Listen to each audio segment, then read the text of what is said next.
Middle east में cease fire को लेकर जहां ईरान ने अपनी शर्तों में युद्ध से हुए नुकसान की भरपाई की मांग रखी है, वहीं अब यूएई ने भी इसी तरह की सख्त मांग सामने रख दी है।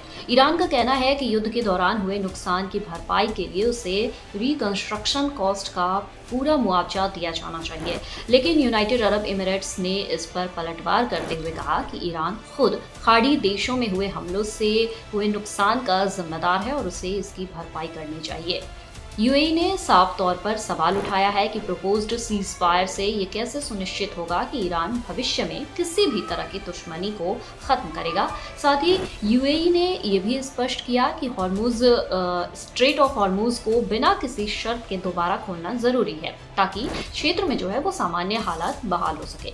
यूएई के विदेश मंत्रालय ने अपने बयान में कहा कि इस समझौते के नियमों पर और स्पष्टता जरूरी है, ताकि ये भरोसा हो सके कि ईरान पूरी तरह शांति बहाल करने के लिए तैयार है।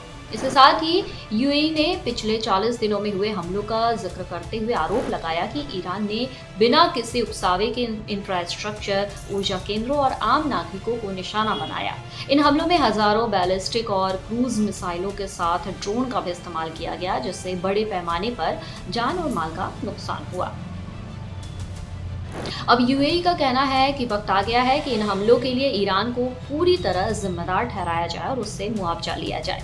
हालांकि यूएई ने यह भी स्पष्ट किया कि वो इस युद्ध का हिस्सा नहीं है। उसने शुरुआत से ही इस युद्ध को रोकने के लिए कूटनीतिक प्रयास किए, कोशिश किया, जिनमें जीसीसी के भीतर बातचीत और पहल भी शामिल है। साथ ही यूएई ने यह भी दोहराया कि उसने अपनी संप्रभुता और सुरक्षा की सफलतापूर्वक रक्षा की है।